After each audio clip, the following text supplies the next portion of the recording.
Hello students, welcome to GPS online English classes. Hope you are having a good time out there.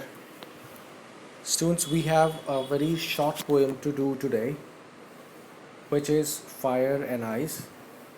Alright, it's poem number 3. So let's see, get ready with a pencil or a pen to note down some important things in it. And हम इस poem को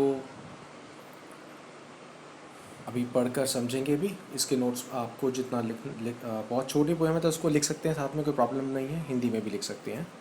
इसके composer यानी कि poet जो थे वो Robert Frost थे, जिनके बारे में हम डस्ट एंड स्नो के बारे में जान चुके हैं. इनकी पिक्चर हम देख चुके हैं ऑलरेडी.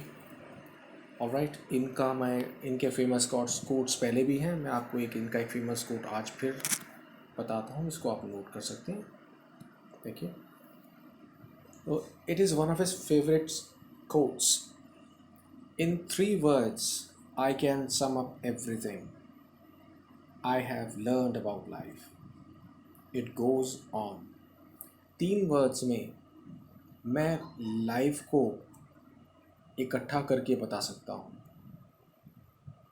उसका मीनिंग समझा सकता हूँ, जो मैंने लाइफ के बारे में जाना है कि ये चलती रहती है. ऑलराइट, लाइफ कभी भी रुकती नहीं है. ऐसा लगता है कि कुछ कभी कभी ऐसा फील ज़रूर होता है हमें टेम्परेरीली कि कुछ रुक गया, अब इसके आगे कुछ नहीं होगा. ओके, अब कैसे होने वाला है, अब इस प्रॉब्लम से बाहर कैसे निकलेंगे, अभी बहुत बड़ा चैलेंज आ गया, आप क्या करेंगे. लेकिन एज द टाइम पासेस, जैसे कि टाइम पास करता है, धीरे धीरे we get out of it, हम उसे बाहर निकलते जाते हैं.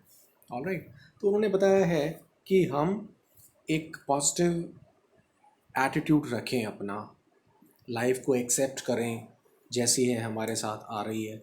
हमने अपना बेस्ट किया और उसके बाद हम लाइफ को एक्सेप्ट करें, तभी ये चलती रहेगी. इट गोज़ ऑन, लाइफ चलती रहती है. लेकिन अच्छी तरह से चले, इसके लिए हम बेस्ट एफर्ट करें अपना, और एक पॉजिटिव एटीट्यूड यानी कि अपना जो सकारात्मक दृष्टिकोण, कि हम अच्छा ही सोचें. All right, so let's get back to the same page of your book. All right, first flight में से हम इसको कर रहे हैं. तो let's see, fire and ice. देखिए, बिल्कुल एक दूसरे के ऑपोजिट हैं ये. फायर और आइस बिल्कुल ऑपोजिट है. फायर जो है एक्सक्यूज मी, फायर जो है वो डिस्ट्रॉय कर देती है. आइस का कूलिंग इफ़ेक्ट है, फायर का हीटिंग इफ़ेक्ट था, हॉट होती है फायर. दोनों का असर, दोनों की नेचर डिफरेंट है, ऑपोजिट है. पोइट ने क्या कहना चाहे, उन्होंने एक एक्सप्रेस किया है इस पोइम के थ्रू कुछ बातों को. फायर और आइस को उन्होंने एक सिंबल बनाया है, एक ज़रिया, साधन, ठीक है, चुना है समझाने के लिए. उन्होंने बताया कि वर्ल्ड में लोगों के अंदर 2 ऐसी क्वालिटीज़ हैं जो कि अच्छी नहीं हैं, कुछ लोगों में होती हैं, जो कि डिस्ट्रॉय करती हैं, तबाह करती हैं, नुकसान पहुंचाती हैं हमको. कैसे? फायर वाली एक, अगर फायर को हम अगर एक नेगेटिव क्वालिटी की तरफ ले जाकर सोचें तो जैसे जेलसी, हेट्रेड. ऑलराइट, ये दोनों चीज़ें कैसी हैं, जेलसी और हेट्रेड कैसी हैं, ये इसमें भी एक फायर वाला असर है. ओके, आग वाला इसमें असर है. लेकिन ये जलाता है हमको, कहते हैं कि जल रहा है क्यों, जब जेलसी की बात करते हैं. हेट्रेड में जल भुन गया, सेम चीज़.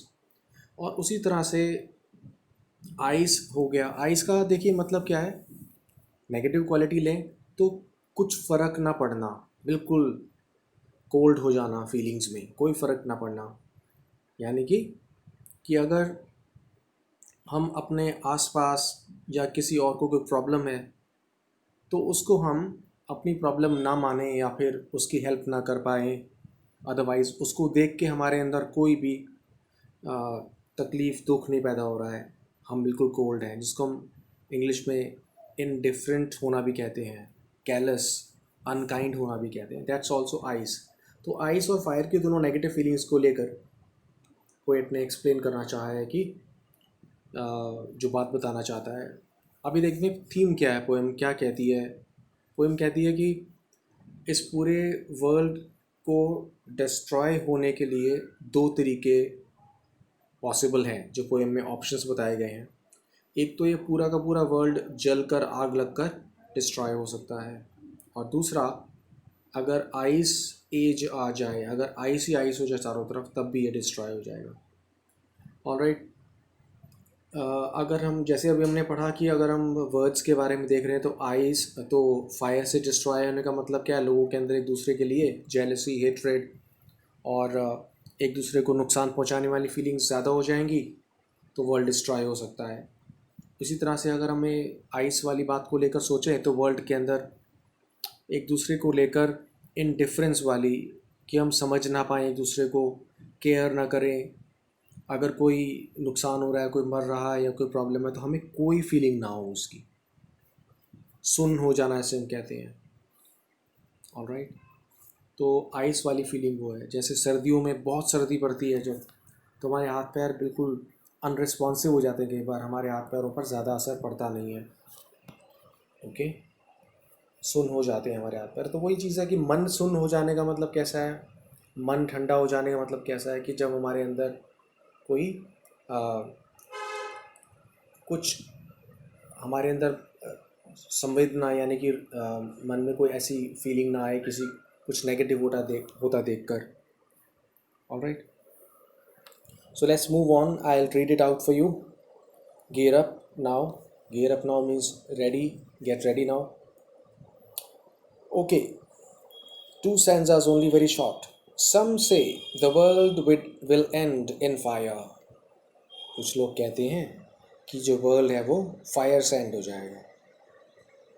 फाइन, पोइट ने बोला है कि कुछ लोगों का ये ऐसा व्यू है, व्यू को मतलब विचार है, ओपिनियन है, कि पूरी दुनिया ख़त्म हो जाएगी, जल जाएगी आग से। ओके, आग लग जाएगी। आग का मतलब वही लिया है, नफ़रत और जेलसी। सम से इन आइस, और कुछ लोग कहते हैं कि आइस से, कि आइस ही आइस चारों तरफ हो जाएगी, जैसे बाढ़ आती है उस तरह से आसमान से इतना इतना ठंडा हो जाएगा टेम्परेचर नेचर का, कि वो आइस में पूरी ज़मीन जम जाएगी। फिर नेक्स्ट थर्ड लाइन में देखिए क्या बोलते हैं, from what I have tested of desire, कि मैंने, जो मेरी डिज़ायर है, जो मेरा मन है, वो क्या कहता है, I hold with those who favour fire, कि इन दोनों तरीक़ों से जो पूरा वर्ल्ड एंड हो सकता है, तबाह हो सकता है, वो कह रहे हैं कि मैं चाहता हूँ, पोइट कहते हैं कि मैं फेवर किस चीज़ को, मैं क्या मेरा ओपिनियन अगर कोई जाना जाए तो ये है कि फायर से एंड हो जाए। ऑलराइट, कि फायर से ही ये वर्ल्ड एंड हो जाए। देखते हैं फायर की पिक्चर यहाँ पर कहीं नज़र आती है तो अगर हमको, आई थिंक इसमें नहीं है। ऑलराइट, कोई बात नहीं, लेट्स मूव ऑन। मैं आपकी स्लाइड में डाल दूँगा अगर मुझे मिलता है तो। फाइन, तो पोएट ने इन चारों लाइन से हमको क्या एक्सप्लेन करना चाहे, कि कुछ लोग वर्ल्ड एंड होने के जो दो तरीके बताते हैं, कि फायर से या वर्ल्ड जलकर, या फिर आइस से जमकर तबाह हो जाएगा, एंड हो जाएगा, ख़त्म हो जाएगा। तो मेरी इच्छा, मतलब जो मैंने जाना है, जो मेरे मन की इच्छा है, वो मुझको ये कहने पर मजबूर करती है कि मैं उन लोगों के साथ हूँ जो ये कहते हैं कि फायर से वर्ल्ड एंड हो जाए, आग लगकर वर्ल्ड एंड हो जाए। नेक्स्ट स्टैंजा नंबर 2, पर if I had to perish twice. अब देखिए, फिर उनका एक कॉन्ट्रास्टिंग व्यू आया है। कॉन्ट्रास्ट का मतलब बिल्कुल उल्टा, ऑपोजिट, पहले से बिल्कुल डिफरेंट, कि अगर मुझको दो बार ख़त्म होना हो, मतलब जैसे एक बार पैदा हुए फिर ख़त्म हो गए, या एक बार वर्ल्ड को एक बार वर्ल्ड का पार्ट बने, एक बार हम ख़त्म हो गए, फिर दोबारा पैदा हुए, फिर ख़त्म हो गए। वो कह रहे हैं कि अगर इस वर्ल्ड को या मुझको 2 बार पेरिश होना है, perish means to get destroyed, okay, to ruin, to end, 2 बार ख़त्म होना है, I think I know enough of it. तो मैं सोचता हूँ कि मैंने बहुत नफ़रत का सामना किया है, नफ़रत आसपास है, सोसाइटी में है, वर्ल्ड में है, लोगों को एक दूसरे को देखकर नफ़रत है, एक दूसरे के कामों से नफ़रत है, सक्सेस से नफ़रत है, शक्ल सूरत से नफ़रत है, अच्छा कर रहे हैं तब नफ़रत है उनसे, बुरा कर रहे हैं तब नफ़रत है। तो ये एक ऐसी इमोशन है। तो कह रहा है कि चारों तरफ नफ़रत है, पोइट ने बोला। To say that for destruction, कि डिस्ट्रक्शन के लिए अगर हम कहें कि तबाही हो जाए, आइस इज़ ऑल्सो ग्रेट, तो फिर आइस भी बहुत बढ़िया है। अगर डिस्ट्रक्शन ही होनी है और 2 बार मरना है, तो एक बार जलकर ख़त्म हो जाए और दूसरी बार भी अगर मरना है तो इस बार आइस ठीक है। Ice is also great and would suffice. तो आइस और सफाइस को उन्होंने राइमिंग वर्ड्स लिए हैं, सेम साउंड रखी है एंड में, एंड वुड सफाइस की आइस भी ठीक है और यही सफिशेंट होगी। सफाइस का मतलब सफिशेंट का, सफिशेंट का वर्ब है ये, ऑलराइट। सफाइस, सफिशेंट होना मतलब काफ़ी होना। तो इसमें उन्होंने कह दिया कि दूसरी बार तबाह होना हो, दूसरी बार बर्बाद या नष्ट या ख़त्म होना हो तो आइस से हो जाए, आइस भी बुरी नहीं है। तो यहाँ पर वो एक छोटी सी बात से ये समझा गए, अगर इनडायरेक्टली, क्योंकि पोएट जो होता है वो अपने वर्ड्स से बियॉन्ड जाकर समझाने की कोशिश करते हैं। अगर आप इतना सा पढ़कर एज अ स्टूडेंट आप पढ़े तो कहेंगे अरे ये कोई पोइम थोड़ी है, एक बार हेट से, सॉरी, एक बार तो आइस से वर्ल्ड एंड हो गया और एक बार फायर से एंड हो गया, इसमें कौन सी बड़ी बात है। बस यही बात कही गई है, इसी के लिए पोएम लिखी गई। It's not so, it has got a deeper meaning. Poem may be of a few lines, poem जो है छोटी सी हो सकती है, but a number of pages can be written on it. When we talk about critical thinking, when we talk about critical analysis, जब भी हम इसकी एनालिसिस यानी कि इसकी विवेचना करना चाहें, मतलब इसको हम बहुत अच्छी तरह से इसका डिटेल देखना चाहें कि क्या क्या मतलब हो सकता है, ओके, पोएट के कहने का, किन किन चीज़ों से जुड़ा हुआ हो सकता है, पोएट हमें क्या समझाना चाहते हैं हमारी लाइफ का एग्जाम्पल लेके, तो बहुत सारी बातें की जा सकती हैं। वैसा ही इसमें आ गया कि हेट और उदासीनता, दूसरे को देखने के बाद कोई असर ही ना होना, दूसरे की तकलीफ़ का कोई असर ना होना, उदासीनता। ऑलराइट, कि आप आगे बढ़ के चले गए या बैठे रहे, उधर मुँह कर लिया, कुछ नहीं फ़र्क पड़ा। तो ये मतलब है। ऑलराइट, उसमें देखते हैं कुछ इसके अंदर क्या क्या चीज़ें आई हुई हैं। राइम स्कीम देखते हैं इसकी। पहले स्टैंजा में लास्ट वर्ड फायर, एक हमने ए कह दिया इसको, इस साउंड को। आइस दूसरी लाइन में इसको बी कह दिया क्योंकि डिफरेंट साउंड है, तो ए और बी यहाँ पर आ गया। फिर थर्ड लाइन में डिज़ायर, जैसी फायर है वैसी सिमिलर साउंड है, इसको फिर ए कह दिया, और लास्ट में फिर फायर आ गया। ओके, तो फिर ये ए वाली सेम हो गया, तो ए बी ए, ये वाला इसमें स्कीम बन रहा है, ए बी ए, इन चारों लाइन्स की एक साथ लिख देना है आपने, ए बी ए और ए, साथ साथ ही। ओके, जैसे अपने नाम लिखते हैं आप, लेटर्स लिखते हैं एक के बाद एक, same name, A B A. Second stanza, first जो लाइन के लास्ट वर्ड की साउंड है ट्वाइस, फिर हेट, फिर ए और बी हो गया, अलग अलग साउंड्स हैं, फिर आइस आ गया, सेम साउंड, फिर ए हो गया। ऑलराइट, इस बार ग्रेट आ गया तो फिर बी वाली साउंड हो गई, फिर सफाइस आ गया, फिर ए वाली साउंड हो गई, फिर A B A. Okay, A B A. तो सेकेंड वाले स्टैंजा की ये राइम स्कीम होगी। राइम का मतलब how the last words of a line sound, जैसे लास्ट वर्ड्स की साउंड आती है तो एक रिदमिक इफेक्ट से बोलते हैं, ताल होना है पोएम के अंदर। अगर पोएम को पढ़ा जाए ताल में, गाने की जैसे पढ़ते हैं, छोटे बच्चे पढ़ा करते हैं। ऑलराइट, छोटे बच्चे जैसे पढ़ा करते हैं एक ताल वाले रिदमिक इफेक्ट को लेकर, तो उसी के लिए ये किया जाता है। और देखते हैं इसमें और क्या क्या आया हुआ है। तो आपने लिख लिया इसमें कि इसकी राइम स्कीम क्या होती है। और देखिए इसमें क्या है, सम से। अब देखिए सम और से दोनों लेटर्स आ गए हैं, मतलब दोनों वर्ड्स आ गए हैं। एक लाइन में दो वर्ड्स हैं, दोनों ही सेम लेटर से स्टार्ट होते हैं, एस और एस से। ऑलराइट, तो ये कहलाता है एलिट्रेशन। ALLITERATION,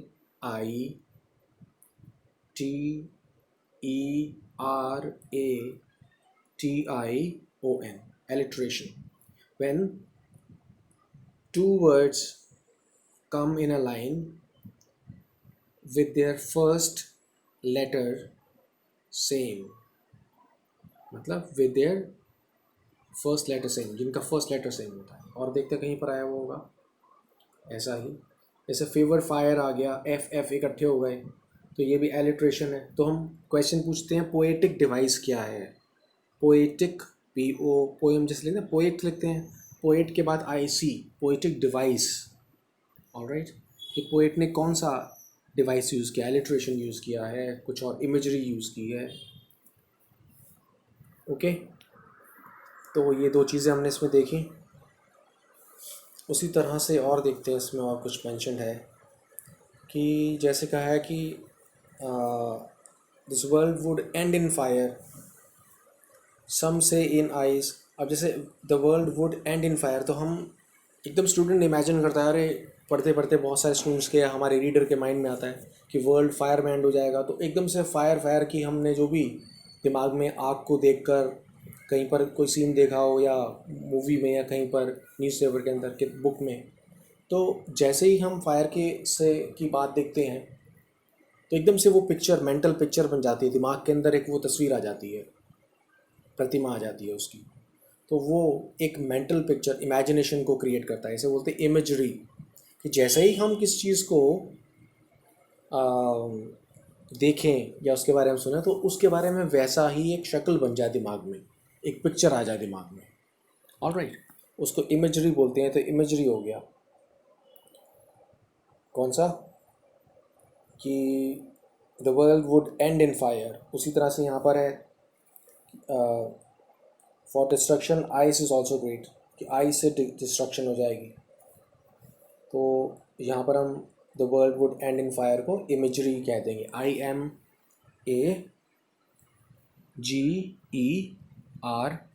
इमेज के बाद RY, इमेजरी। ऑलराइट, इमेज का मतलब ही पिक्चर ही होता है।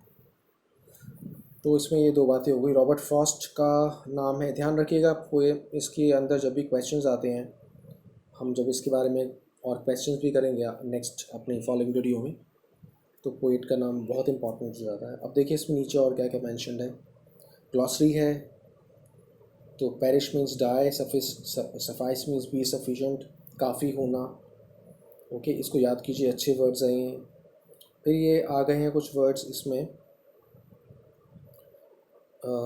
उसने कह दिया कि कुछ वर्ड्स फायर और आइस जो हैं वो किस चीज़ के लिए क्या क्या चीज़ शो करते हैं। फायर वाले वर्ड्स कौन से हैं, या फिर आइस वाले वर्ड्स कौन से हैं। फायर का मतलब क्या क्या हो सकता है। क्रूअल्टी, मतलब किसी के खिलाफ अत्याचारी होना। हेट्रेड, जिससे मन में आग वाली फीलिंग आती है, बुरी वाली फीलिंग, जेलसी से इनमें कहा था। फ्यूरी, गुस्सा, ठीक है। कॉन्फ्लिक्ट, लड़ाई वाली बात। लालच, ग्रीड, ये फायर में आते हैं। और आइस को लिया जाएगा इनसेंसिटिविटी, किसी को देखकर मन में कोई संवेदना, कोई फीलिंग जागना न जागना। एवरेस भी वही होता है कि हम इग्नोर करना किसी को, या किसी को देखकर हमारे मन जो है वो दूसरी डायरेक्शन में चला जाए, इग्नोर कर देना। फाइन। और कोल्डनेस भी वही है, इनसेंसिटिविटी, इनडिफरेंस। इंटॉलरेंस भी फायर में आता है। इनडिफरेंस और कोल्डनेस सेम हो गए, तो ये भी हमें थोड़ा सा इससे आइडिया लगता है कि वो क्या है। So in the following video, we'll be discussing the answers of this poem together with some RTC, reference to context. All right. So be happy, be safe, take care of your health. See you later. Thank you so much.